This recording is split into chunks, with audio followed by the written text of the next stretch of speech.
Hello friends, welcome back to genius approach. मैं हूं Supriya. I hope आप सब बहुत अच्छे होंगे और अच्छे से अपनी प्रिपरेशन कर रहे होंगे।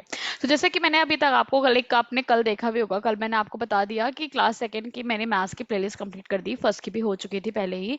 वैसे ही आज हम ईवीएस को कंटिन्यू करेंगे। थोड़ा सा ईवीएस में अगर गैप हो गया 2-3 दिन, थोड़ी तबियत नहीं सही थी तो मैं मैनेज नहीं कर पा रही थी। अभी सही है तो मैं अब आपको प्रॉपर प्रोवाइड करूंगी और I will try my best कि हमने ना 12 चैप्टर तक पूरा कर लिया है। ठीक है, 12 चैप्टर तक आपको डेमो समरी दोनों मिल चुका है। अब इसमें ओवरऑल चैप्टर्स भी बहुत ज्यादा है, 25 चैप्टर्स है। ओके, तो कोशिश करूंगी मैं कि मैं आपको कम से कम 3 से 4 दिन में पूरा यहाँ पे खत्म कर दूं। ये आपका ईवीएस भी थर्ड क्लास का खत्म हो जाएगा। फिर हम मूव करेंगे क्लास फोर्थ की ओर। ओके, सो आइए स्टार्ट करते हैं। इसमें क्या है, बातें करते हैं। ये है आपका शेयरिंग आवर फीलिंग, ये है चैप्टर की हेडिंग। ये क्या कहना चाहता है, शेयरिंग आवर फीलिंग। इसका सेंस पहले समझ लेते हैं हम कि चैप्टर में बात क्या की गई है, फिर मैं आपको फटाफट स्टोरी का समरी पूरा बता दूंगी। तो देखिए, इस चैप्टर में बात क्या की गई है कि कैसे आपको पहले बच्चों में ये आप सेंसिटिविटी डेवलप करेंगे कि उन्हें अपनी बातों को शेयर करना चाहिए, सबसे पहली बात। ठीक है, और साथ साथ उन्हें दूसरे को भी उनकी फीलिंग्स को समझना चाहिए। तो बेसिकली इसमें यहाँ पे बात की गई है ब्लाइंड पर्सन्स को लेके, और बात की गई है ओल्ड एज पीपल को लेके। ठीक है, कि उन्हें हमें समझना चाहिए। ओके, उनकी फीलिंग्स को हम समझे। और ऐसा नहीं है कि वो किसी से कम होते हैं। ठीक है, तो ये सारी बातें आप बच्चों को डेवलप करेंगे, उन्हें समझाएंगे। ये पूरा इस चैप्टर का टारगेट है, जो कि स्टोरी के थ्रू समझाया गया है। ओके, हमारा टारगेट क्या है, हम बच्चों को ये बताएं कि कैसे ब्लाइंड लोग अपना खुद का वर्क करते हैं और कैसे पढ़ाई करते हैं। तो ब्रेल स्क्रिप्ट के थ्रू उनकी पढ़ाई वगैरह सब कुछ होती है। तो ये सारी बातें आप उनको डेवलप करें। फिर उन्हें ओल्ड पीपल को लेके समझना चाहिए, उनकी रेस्पेक्ट करना चाहिए। ऐसे ऐसे करके सारी बातों को आपको उनके अंदर डेवलप कराना है। ये पूरा इस चैप्टर का मोटो है। हमारी समझते क्या हुआ, यहाँ पे गर्ल की कहानी है। अभी गर्ल का नाम आपको स्टार्टिंग में नहीं मिलेगा, बीच में आपको मिलेगा। तो गर्ल की कहानी है, वो क्या बता रही है, वो अपनी अपनी पूरी कहानी यहाँ पे बता रही है। क्या हुआ कि after returning home from school, जब मैं घर आती हूँ स्कूल से, then there are 2 people with whom I like to share my all news. ठीक है, 2 लोग ऐसे हैं जिनके साथ मैं अपनी पूरी की पूरी बातें शेयर करना चाहती हूँ, मैं अपनी सारी न्यूज, क्योंकि वो बातों को सुनना पसंद करते हैं। आप ये सोचिए, आप किसको बातें बताना चाहोगे, जो आपकी बातों को पसंद करेगा। तो ऐसे ही करके आप सारे पॉइंट्स को यहाँ पे बच्चों के सामने रखेंगे कि ऐसे ही आपको अपनी बातों को शेयर करना चाहिए अपने घर में, जो भी आपको लगता हो, भाई बहन फ्रेंड्स आपके जो भी हैं। तो हमें अपने शेयर करनी चाहिए अपनी बातों को। द फर्स्ट पर्सन इज माई नानी। अब यहाँ पे बच्चे ने क्या बोला कि पहली पर्सन क्या है, मेरी नानी है ना। Then she is always anxious to listen to me. वो हमेशा एकदम एंशियस रहती है कि मुझे सुनने के लिए, कि अभी वो आएगी और मुझे सारी कहानियां बताएगी अपने बारे में, अपनी बातें।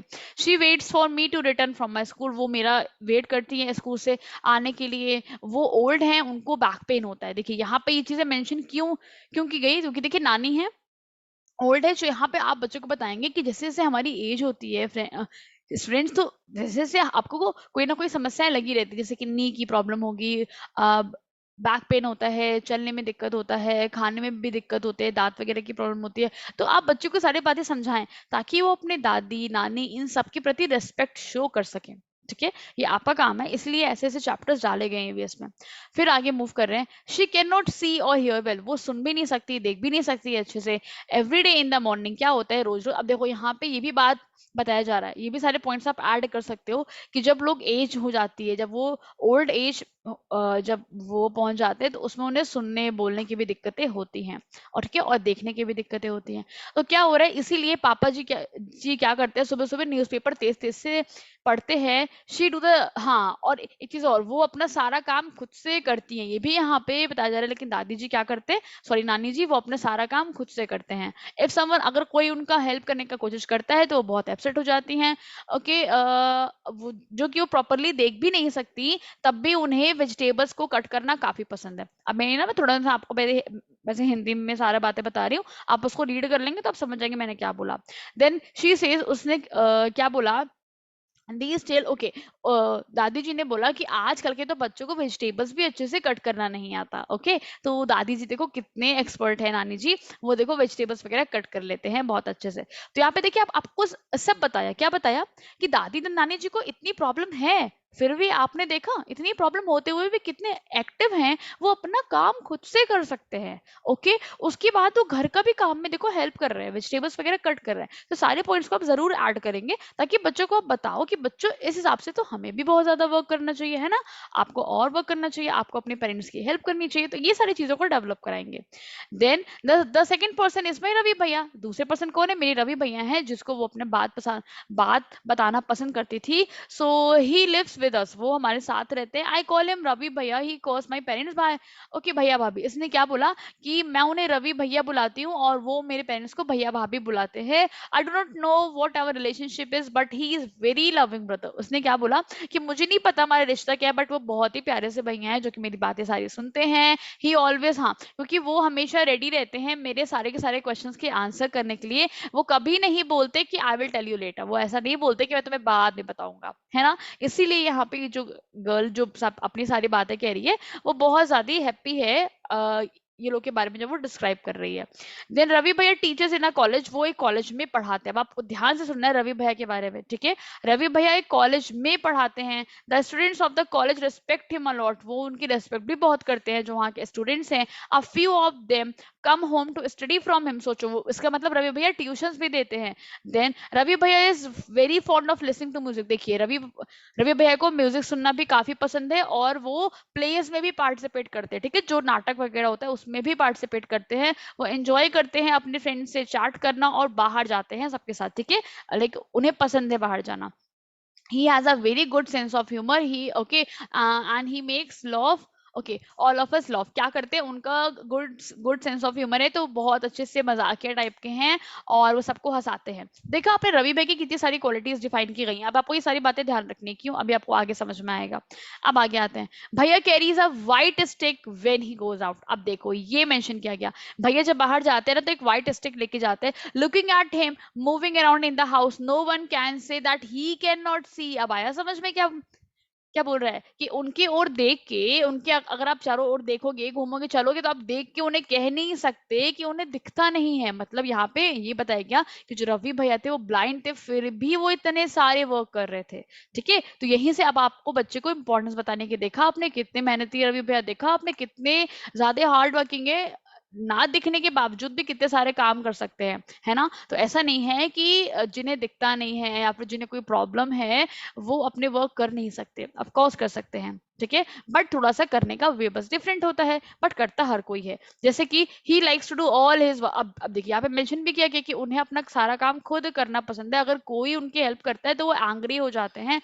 When ever he needs help, वो कह देते हैं, जब भी उन्हें कभी मदद की जरूरत भी होती है तो वो कह देते हैं, बट उन्हें पसंद नहीं कि कोई और उनका काम करे, ठीक है। सम ऑफ भैयाज students take book from him and written them after recording them on tape. देखो क्या क्या बताया, अब यहाँ से हमें क्या नॉलेज हुई, नहीं, क्योंकि वो ब्लाइंड है तो उन्हें पढ़ने में प्रॉब्लम होती होगी, क्या क्या चीजें हैं। तो यहाँ पे देखो बता रहा है कि कुछ लोग क्या करते हैं, कुछ जो बच्चे हैं, जो भैया के जो स्टूडेंट है, वो भैया की बुक्स लेके जाते हैं और उसे रिकॉर्ड करके, उसे बोल कर टेप में भैया को दे सकते हैं। और भैया क्या करते हैं, रवि भैया उन सारे टेप्स को सुनते हैं। तो रवि भैया जब उन्हें सुनेंगे तो बुक्स को समझ जाएंगे कि बुक्स में दिया क्या है। देखा आपने कितने बढ़िया से यहाँ पे बताया गया कि ये भी एक रास्ता है जिसके थ्रू वो पढ़ सकते हैं, समझ सकते हैं बुक्स के बारे में।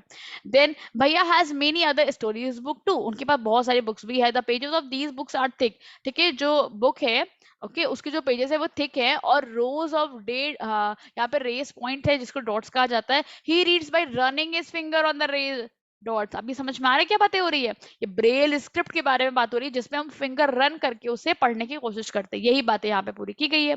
Then to have fun with Bhaiya, I sometimes change the place of his stick. He does not get upset, but never gets angry. Okay, after all, I am his favorite sister सीमा। अब आपने देखा, अब इस लड़की का नाम reveal हुआ है जो कि कौन थी, सीमा थी। इसलिए मैंने कहा आपको कहा था कि बाद में आपको पता चलेगा किसने बातें पूरी कर रही थी। तो सीमा ने क्या बोला कि मुझे बड़े मजे आते हैं, मैं भैया का स्टिक कभी कभी छिपा देती हूँ, लेकिन वो मुझसे गुस्सा नहीं होते हैं क्योंकि मैं उनकी फेवरेट सिस्टर हूँ, Seema. Then I had hardly reach the door. Okay, यहाँ पे बोला कि मैं मुश्किल से डोर के पास पहुंची थी, भैया ने तुरंत बोल दिया, Seema you seems to be very happy. भैया रिकॉग्नाइज नॉट ओनली मी। अब यहाँ बताया जा रहा है, क्या बताया जा रहा है, इसका मतलब क्या है कि जो ब्लाइंड लोग होते हैं वो आपकी आहट से ही आपको पहचान लेते हैं, आपकी वॉकिंग मूवमेंट से ही पहचान लेते हैं। ये सारे पॉइंट्स आपको यहाँ पे कवर करने होंगे जब आप डेमो में जाएंगे, ठीक है। तो यहाँ पे क्या हुआ, यही बातें बताना चाहा सीमा ने, बोला कि जैसे ही मैं दरवाजे के पास पहुंचती रही हूँ, भैया तुरंत रिकॉग्नाइज कर लेते हैं मैं हूँ। इनफैक्ट वो मुझे ही नहीं, हमारे फैमिली मेंबर्स में सबको रिकॉग्नाइज कर लेते हैं, सबको सबकी साउंड से, आवाज से समझ लेते हैं कि कौन क्या है, ठीक है। Then he can even tell whether I am happy और सैड, वो इतना समझ लेते हैं अगर मैं हैप्पी हूँ सैड हूँ, वो मेरी आवाज, मेरी फीलिंग्स को सुन के समझ जाते हैं। ओके भैया finally I am in the football team, तो यहाँ पे सीमा ने बताया भैया फाइनली मैं फुटबॉल टीम में आ गई। I shared my news with him. He patted me and said lovingly, "From today you are my football coach." Okay, यहाँ पे वो बड़े खुश हुए और उन्होंने उसको शाबाशी देके बोला कि आज से तुम मेरी फुटबॉल कोच हो, ठीक है। कोच कौन होता है, जो आपको सिखाता है कोई चीजें। देन सीमा's फादर, अब देखिए ये हो गई स्टोरी पूरी फिनिश। अब यहाँ से कुछ कुछ क्वेश्चन आ रहे हैं कि सीमा's फादर ने क्या किया, न्यूज़पेपर को तेज तेज करके पढ़ा। तो आप कैसे हेल्प करते हो ओल्ड पीपल को, आप देखा ये क्यों आया, ये इसीलिए जो मैं आपको बता रही थी कि इस चैप्टर का मोटिव क्या है कि आप बच्चों को सिखा सके कि कैसे वो ओल्ड पीपल की हेल्प कर सकते हैं, क्या चीजें करके। देन ठीक है, what kind of problem do people have in old age. अब यहाँ पे ये हो रहा है कि जब कोई ओल्ड एज में जाता है तो उसको क्या क्या प्रॉब्लम्स होती है, ये सारे पॉइंट्स को यहाँ पे आपको कवर करना है। फिर आगे है, children take interest in stories, children can be sensitized by discussing the characters in the story. देखा, यही यहाँ पे है कि चिल्ड्रन को आप यहाँ पे स्टोरीज में इंटरेस्ट लाएंगे कैसे, कि चिल्ड्रन को आप यहाँ पे, जो यहाँ पे जो जो कैरेक्टर डिस्कस किए गए हैं उन सब के बारे में बताएंगे, उनके लिए उनके अंदर सेंसिटिविटी डेवलप करेंगे, मतलब ताकि उनके अंदर संवेदनशील की भावना आ सके और वो चीजों को समझ सके, ठीक है। कि हमें इनके प्रति प्यार ममता दिखाना है, हमें समझना है, हमें किसी को ऐसा नहीं बिहेव करना है। आपको याद होगा इसके पहले एक चैप्टर था जिसमें हमने डम शेरिट्स वगैरह खेला था, क्या था वो, हाँ, just wait a second, seeing without speaking, ऐसा ही तो था चैप्टर कि आपने, हाँ, स्पीकिंग विदाउट सेइंग कुछ, सॉरी, हाँ सॉरी, सेइंग विदाउट स्पीकिंग था, ये था कि आपने कह भी दिया और बिना बोले, हाँ यही तो था, तभी तो हमने डम शेरिट्स गेम वहां पे खेला था।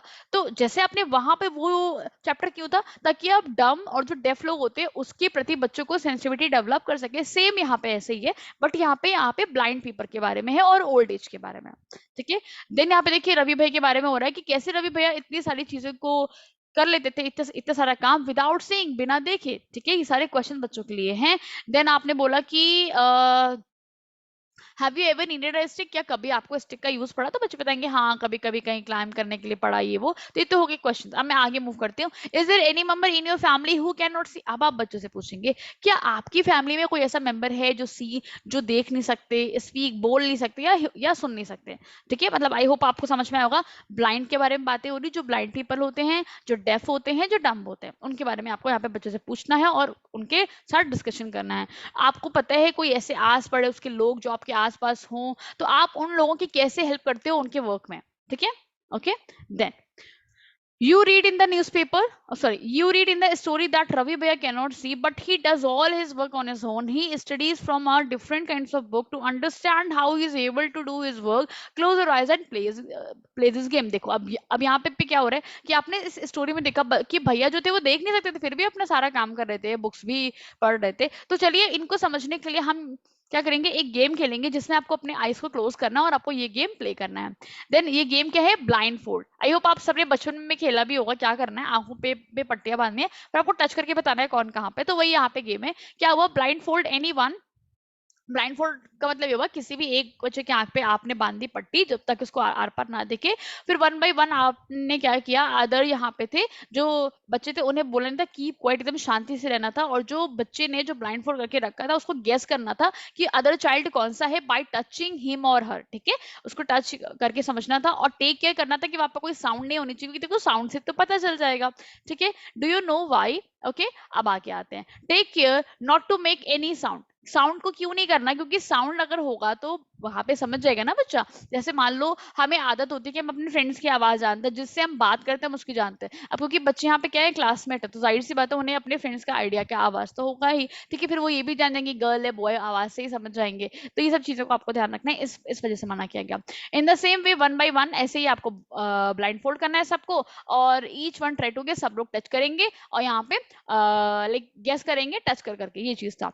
अब देखिए क्या हुआ, ये क्यों हुआ पता है आपको, ये एक्टिविटी क्यों करेगा, ये बहुत अच्छी एक्टिविटी है। और इनफैक्ट जब आप टीचिंग में जाओगे तो आप ये आराम से गेम लाइक खिला के बच्चों को बता सकते हो यहाँ पे बहुत अच्छे से। अब ये हो क्यों रहा है, so that a student can understand the problem of others by better by putting ourselves in their situation. Of course, देखिए हम दूसरे की ना प्रॉब्लम को कहना आसान होता है, बट हम समझ तभी पाते हैं जब हम खुद फील करते हैं। ओके, जैसे मान लीजिए अगर अब यहाँ पे क्या था, ब्लाइंड वाली चीज थी, तो क्यों किया गया ये वाला गेम ब्लाइंड फोल्ड, ताकि जब आप आंखों पे पट्टी बांधोगे तो कहीं ना कहीं आपको भी देखो देखिएगा नहीं, आप भी उस टाइम के लिए ब्लाइंड हो जाओगे, और फिर आपने रिकॉग्नाइज किया, फिर आप इस गेम को खेल रहे हो।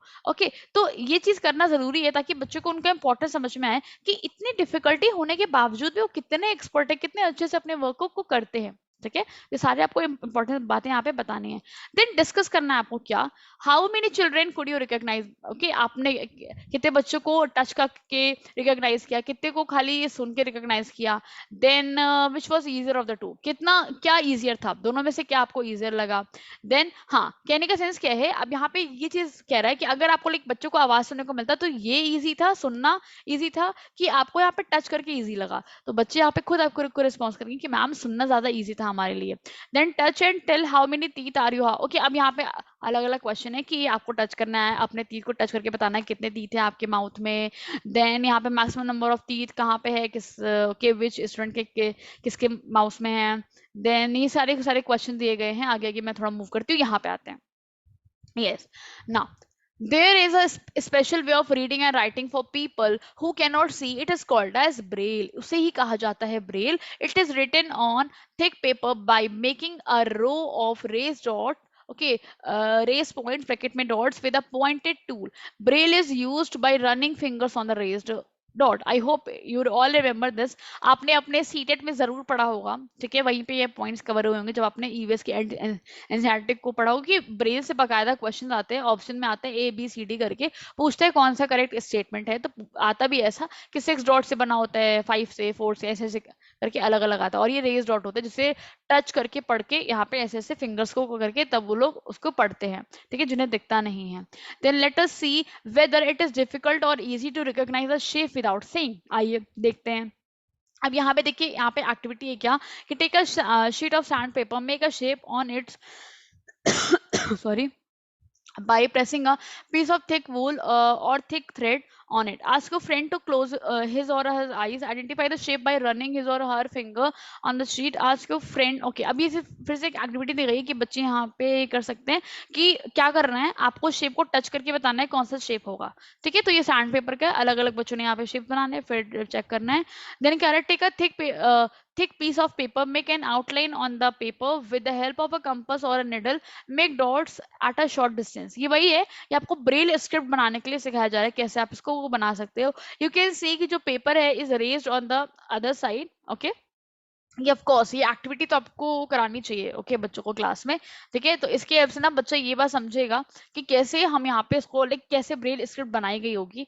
ठीक है, देन इजंट इट डिफिकल्ट, क्या ये आपको डिफिकल्ट लगा। Think how people who can not see are able to read. सोचो, अब क्या किया, पहले यहाँ पे बोला कि आप ऐसे ऐसे ड्रॉ करके आप ये काम कर दो, उसके बाद बोला कि अब आप अपने फ्रेंड को ना रीड कराओ, अपने फ्रेंड से बोलो आंखें को बंद करे और फील करके रीड करे। तो देखिए कितना डिफिकल्ट है। अब आप सोचो कैसे जिन्हें नहीं दिखता वो कैसे रीड राइट करते होंगे। अब आगे आते हैं, let us learn about Braille. अब यहाँ पे ब्रेल के बारे में पढ़ा जा रहा है। ये आप सीन रवि भैया, जैसे कि आपने ने रवि भैया को देखा था ना कि वो कुछ स्पेशल टाइप्स की बुक पढ़ते थे, तो वो स्पेशल टाइप की बुक कुछ ऐसी थी जिसमें ऐसी ऐसी बातें लिखा रहती थी। ओके, सो हु फर्स्ट, सोचो ये बुक के बारे में सबसे पहले किसने सोचा होगा। तो कहीं ना कहीं यहाँ पे कुछ जो कंसेप्ट है वो जीके से भी हो गया रिलेट। तो अब आपने बच्चे को बताया कि ये होती है ब्रेल स्क्रिप्ट, जिसके बारे में बात की थी लुइस ब्रेल ने, जो कि बिलोंग करते थे फ्रांस के। एक दिन क्या हुआ कि अपने पापा, वो 3 साल के थे, तो अपने पापा के एक टूल से खेल रहे थे। सडनली क्या हुआ कि उनका जो वो टूल था ना, वो पॉइंटेड टूल था, वो उनकी आंखों में हर्ट कर गया। ठीक है, तो उसकी वजह से क्या हुआ, उनकी आंखें चली गई। मतलब ऐसा नहीं था कि लुइस ब्रेल आपके शुरू से ही ब्लाइंड थे, उनको ये एक इंसिडेंट ऐसा उनके साथ हुआ, इसकी वजह से उनकी आंखें चली गई, वो लॉस कर गए अपनी आई साइट। और जो कि उनको पढ़ाई वढ़ाई में बहुत ज्यादा इंटरेस्ट था, पढ़ाई लिखाई में, उन्होंने क्या सोचा कि क्यों ना मैं कोई डिफरेंट रास्ता ढूंढूं पढ़ाई लिखाई का, है ना। तो इन्होंने यहाँ पे हार नहीं मानी, इन्होंने सोचते रहे कि क्या मैं कोई डिफरेंट वे सोच सकता हूँ। फिर उन्होंने यहाँ पे आइडिया निकाला क्या, reading by touching and feeling. So remember very well, Braille क्या है स्टूडेंट्स, ब्रेल है reading by touching and feeling. ये आप पूरा यहाँ पे अच्छे से बता सकते हो। This way of reading letter came to be known as Braille script, बाद में ही इसे कहा जाने लगा ब्रेल स्क्रिप्ट। अब लास्ट में आपको दिया गया है, in this type of script a row of raised dots are made on a thick paper because these dots are raised, they can be read by running fingers। इसको पढ़ सकते हैं, ये इसमें 6 पॉइंट्स होते हैं। ब्रेल स्क्रिप्ट जो था उसमें बहुत सारे चेंजेस हो रहे हैं आजकल, और this has made reading and writing must simpler. जैसे कि आजकल ना कंप्यूटर्स वगैरह में भी ब्रेल का यूज होने लगा है, तो यहीं पे ये सारी बातें बता रहे हैं। हाँ देखो यहाँ पे लिखा भी है, Braille can now be written using a computer. ये सारी बातें हो रही, काफी चेंज हो रहा है, बहुत सिंपल बनाने की कोशिश की जा रही है ताकि इजिली ब्लाइंड लोग आराम से पढ़ सकें।